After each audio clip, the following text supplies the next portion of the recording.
Welcome back. This week we get started on that old Rome grader, as well as running a bit of an experiment on those pull tractor fenders. There's a few other things thrown in there as well. Thanks for tuning in. This is a tile saw that I just pulled out of storage. It's taking up a little bit of room, so we're going to see if we can get it running and get rid of it. The first thing we're going to do, as with almost everything, is pull the fuel system apart, clean the carburetor. This carburetor is in a little worse shape given its environment. Not only now does it have bad gas inside of it, I'm sure, but it's got all this tile dust all around the outside of it. So we want to make sure that we get all that cleaned off at the same time we're cleaning the inside. We'll start by taking the bowl off, seeing where we are in there. And then this one actually has the fuel valve built into the body of the carburetor, so that's going to have to come off as well. So to notice how bad it is in here with the fuel valve itself and the bottom of that. Just the dust that's laying in the bottom of this thing. So we're going to have to get this cleaned up really well, clearly, but we're not going to be able to soak it because it's got a couple of seals in it. We're not trying to disassemble the entire thing. So we're going to have to clean it up the best we can, make sure all the ports are clear, and put it back together, and it should be fine. I'm going to start working on the grader now. Got the blade turned around. Now what I need to do is get the steering operational. There's no point in getting the rest of it functioning if I can't steer it. Everything up to this point of the steering wheel down to the steering box itself works, except where it's broken here. So we're going to have to get that steering box out of there and see what we can do to fix it. I was able to get this bolt out here where the shaft goes into the steering box itself, and these bolts hold the steering box to the frame. Before we take those loose though, we're going to disconnect the linkage for the steering away from the box up here. Bolt is cut off the steering shaft. Now I'm prying it off. I used a lot of penetrating oil and pry bars, and now it's coming. The goal here definitely is to be patient. You can do a lot of damage to pieces that are not replaceable if you're not careful. I'm going to keep prying this off until it comes loose. Off. There it is. It's off the shaft. Now the steering can remain there, and the only thing left is to take the bolts out for the box and then get the box out of there, and then we can pull the box apart and see if we can get it functioning correctly. No harm to anything, just replacing a couple of bolts.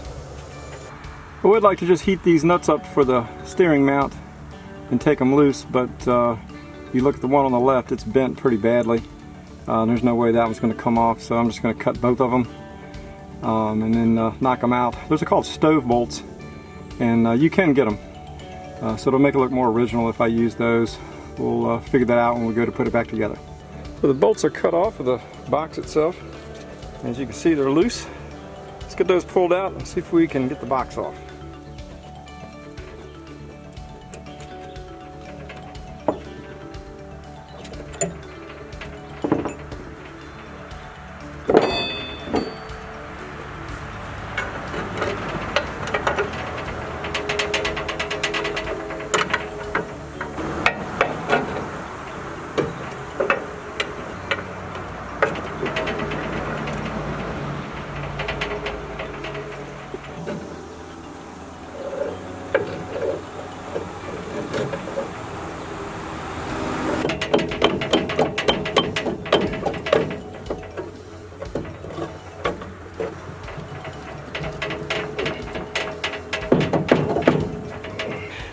There's our steering box out. This is the input side where the shaft would turn the worm gear inside, which would turn the shaft here to steer it.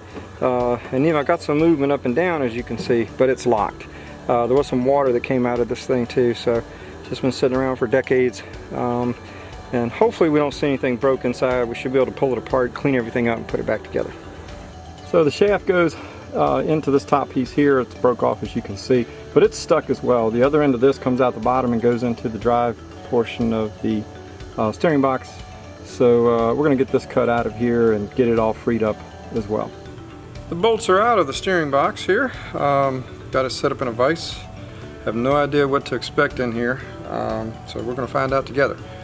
So let's get this. I do know that it's loose, but I have not taken it off yet. Hopefully nothing comes shooting out at us. Nope, this is just the housing. Set it off to the side, and just as I had expected, it's a worm gear setup. It's moving now. there was a lot of dirt in here. So I'm assuming that had a lot to do with why maybe it wasn't working. However, you can't see this yet, but there's a piece of metal right there. And I don't know where it came from. Hopefully it's not a tooth from the gear. I'm going to need to get this cleaned up and see exactly what it is and where it might go. Very much a simple design. Here's the worm gear that I suspected was here, and then your main drive gear. I think if someone were going to design this today, they would overcomplicate it. But we have our shaft here with the two bearings, and then this just rides in bushings in the housing, and it's extremely simple. So we're going to get these things cleaned up. I still need to find out where that piece went. Then hopefully we can get this back together today and have it functioning, get ready to put it back onto the frame. Here's the main drive gear out of the housing, and this is the piece that was broke off. Here it's smooth casted on this side, and this side you can see where it actually broke off. Nothing on the gear, fortunately, is broke, and nothing inside of this portion of the housing shows any indication where this may have broken off. So I'm going to get these two back together, and then I'm going to look at the other half of the housing and see if it might have come out of there. There's the main gear back in its half of the housing. One of the things I want to point out that I should have pointed out earlier is brass hammers and brass punches are definitely your friend when you're working on this kind of stuff. You can't afford to do damage to something that's almost 100 years old when parts aren't going to be available. So you need to be very, very careful. Sledgehammers and pry bars and things like that just would not be a good idea on something like this. After getting everything cleaned up, I did figure out where this broken piece goes. In the second housing, it actually goes right there. So when it's in place, it looks like that. Now the reason that that's there, and I'm pretty sure I'm correct in this, is there is a like piece on the gear here. So what happens is, that's like a steering wheel stop on a car. It only lets it go so far one direction or the other. So as this thing is turning, as you're turning it left or right, it would come back and bump against each side of this so that you couldn't oversteer the grader. There's no way I'm going to get that put back. You've seen me weld cast before, and it holds up and works very well, but unfortunately in this location it's going to be pretty much impossible. Now there are things I can put into here to make that stop. I could drill and press pins into it or something like that, but I don't know that it's going to be necessary. We're not using this as a grader that to build roads or whatnot. We're just going to play with it. So I think I can make sure that I don't oversteer as I'm operating the machine. So at least I feel better now about knowing where it came from, but again, it's not going to be a necessary piece for the grader. The bearings are clean for the worm drive. One of these came out really good. This one's working good. It's an interesting bearing also in that it's got roller bearings in it, but they don't look like a normal roller bearing. They're more like pellets, and they're turned on their side. I wish there was a way that I could open this up and let you see it, but the bearing is working fine, so I don't want to do that. So this end of the shaft is going to work fine. This bearing, on the other hand, is not functioning too well. It is a ball bearing style, and you can probably see the ball bearings in there, but they are seized. First thing I'm going to do is soak it overnight in some lacquer thinner, see if we can get it to free up, grease it, check the ball bearings as best we can to make sure that it is reserviceable. If not, we'll have to do a lot of measuring and call a bearing supply house and see if we can get one made, or if they may have one already in stock that will work for us. Came in this morning, and as I expected, it's still locked up. Did a little cleaning on the bearing, found a number on it and a company. It's actually from the Nice Ball Bearing Company out of Philadelphia, Pennsylvania. It has a bearing number on it as well. So I looked up that company, crossed over to someone, I guess, who bought that company out years ago. Looked up their specifications online for this exact bearing. It still exists. Took a caliper and did my measurements to cross them over to make sure that it was accurate, and they do still make these. The problem is I can only get them in sleeves of 10. So I have to buy 10 of these bearings. And I may go ahead and just do that because, assuming this thing was built in the mid-20s at some point, I assume that they probably just use bearings throughout and all the different mechanisms that are all the same size. And if nothing else, I can go ahead and replace the one, even though that it's good on the other worm drive shaft. Then I can have new bearings, at least in the steering box. No new work on the OC3 this week. I was walking around it though and doing kind of an assessment, and I found this. This is the front left idler for the track system. You can see it's busted open there. The race is exposed for the bearing. The bearings have long since gone away. These idlers are available used. What I'm going to have to do is take the track off of it and get the idler removed and replace it. So you'll see me doing that in an upcoming episode. When I did the tune-up on this car a little while back, I broke one of the connectors here where the lock is. So I got creative and put a piece of wire on here to help hold that in so it wouldn't misfire. But now I've got a new connection to put on. So we're going to do that now and get this thing right. Our replacement connector comes with 3 wires. This one's used for a lot of different applications probably. So we're going to go ahead and cut the center wire out because we don't need that one. Then we're also going to cut these back a little shorter because we don't need them to be that long. Now we've got the connector ends tinned with our heat shrink on it. We've got the harness pieces tinned. It's time to put the two together. Alright, so the connection's all soldered and heat shrink in, and we're done. Might be hard to see them, but they're in there. One of them is actually just kind of staring at us. They should be out of there pretty soon. Hopefully by next week they're going to be flying and gone. New gasket for the Goldwing carburetors is here, so we're going to install that and get these carburetors back together. And in doing that, we're also going to be replacing the hardware. These Phillips head screws have definitely seen better days, and I don't like reusing those. You can't quite get enough torque on those, especially when they're worn out. So I bought new Allen head bolts to put the assembly back together. So it's going to go back together and be a lot better than it was. I'm finally ready to get the carburetors put back onto the Goldwing.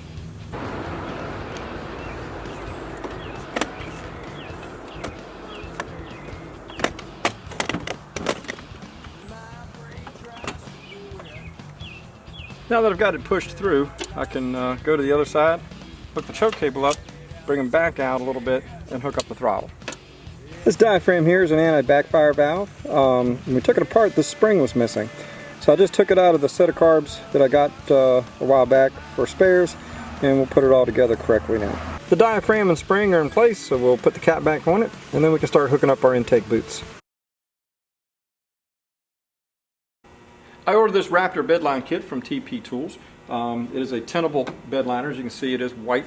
So we're going to put some of our single stage red into it, and I'm going to do it in increments. We don't need to shoot a full quart of this, so I'm actually going to go ahead and mix the red in it before I put in the hardener, and then divide it in half because I'm only going to shoot one of the fenders right now. I'm curious to know how this is actually going to work out.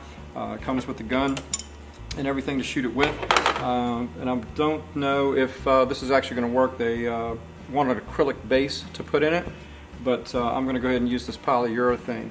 I've also heard that you want a paint color that doesn't have the binder mixed into it, which this already does, and I'm going to go ahead and give it a shot. Ultimately, all we're trying to do is get the inner fenders of the pull tractor red, but in a bedliner fashion. So I think it's probably going to be okay. If it ends up not being the right color, then I've wasted a little bit of time and material, but hopefully this will work out good, and we're going to find this out right now. What the instructions call for you to do is take one of the quart containers and then put in 8 ounces of hardener, because it's 8 ounces to 24 ounces of the bedliner itself, which would make a full quart. But I'm not going to do that. What I did was I poured it all out into a mixing cup here so that I could put the paint in it, and then I'm going to divide it in half with a second cup and then put it back into the container, which needs to be in there so that the gun will screw onto the top of it, and then I'm going to spray it from there. Without having the hardener in what I have sitting here now, if I keep it sealed up tonight, it should be okay. I get one of them shot tonight. If that works out well, then I'll come back tomorrow, put the hardener in the rest of it, and then shoot the second fender, and I'll still have 3 quarts left over for any other projects, and that way there's not a lot of waste. But it's also more about the experiment and making sure that the paints are going to work well with this bedliner. I've got my 4 ounces of red put in with the bedliner material, so we're going to stir this up and see if it looks like the original color that it's supposed to look like before we spray it onto the fenders.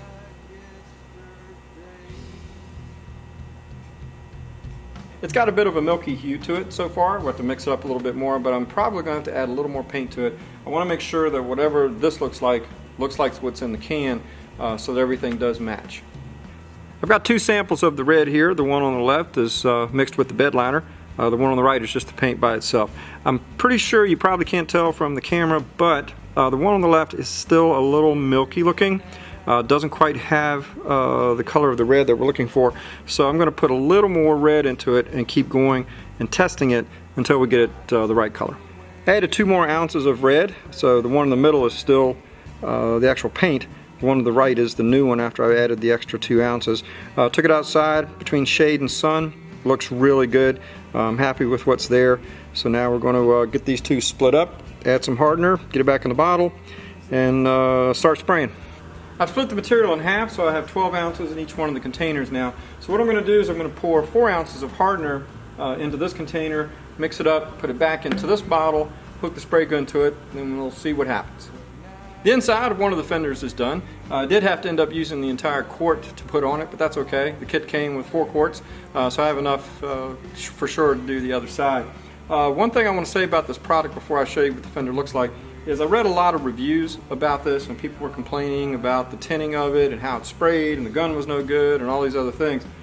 I didn't have any problem. I mean, albeit I've been painting for years, but the gun, it does have one flaw, and I'm going to fix that and show you in next week's episode how to fix it. Other people were talking about going out and buying a gun. The product was okay, but the gun was no good, or the gun was fine, the product was no good. I think the entire thing is fine. There's, again, one thing on the gun that I'm going to change, and I'll show you how to fix that if you do decide to get one of these kits. But I'm very pleased with it. I think the guy that owns the tractor is going to be pleased as well. So I would definitely use this product again. They're not paying me to say that, but there's very few products that I like, and I'm glad that I got a chance to use this. And again, I'll use it again if the need arises. So I'll show you what the fender looks like right now. In next week's episode, I will actually show you how I sprayed it with me spraying it. I didn't do that this time because I wasn't sure what to expect, and didn't want to waste a lot of footage, and also didn't want to get overspray on my camera. So, but you'll see that next week for sure. Here's the inside of the fender sprayed with the Raptor bed liner. Looks pretty good. You see I have a tape perimeter around it to keep any of the material going from the other side of it, because that's going to be painted and cleared and going to have a nice sheen to it, so we didn't want to interfere with that or have to re-prep everything to get ready to spray that. I've also got tape on the shiny stainless pieces on both sides, so I'm going to pull that tape off right now. You don't want to let this sit up overnight. I'm assuming this stuff is a lot more aggressive than paint and clear, and if I don't pull it off tonight, it'll rip and tear pieces of the bed liner out, and I don't want that to happen. So we're going to go ahead and take the tape off here pretty soon, and this one is, for the inside anyway, is done. Next time on Bulldog Builds, we should have our grader steering box back together and hopefully put back onto the machine. We'll see if we have any luck getting that tile cutter running, and we should have the other tractor fender undercoated and at least one of them completely finished. See you next week.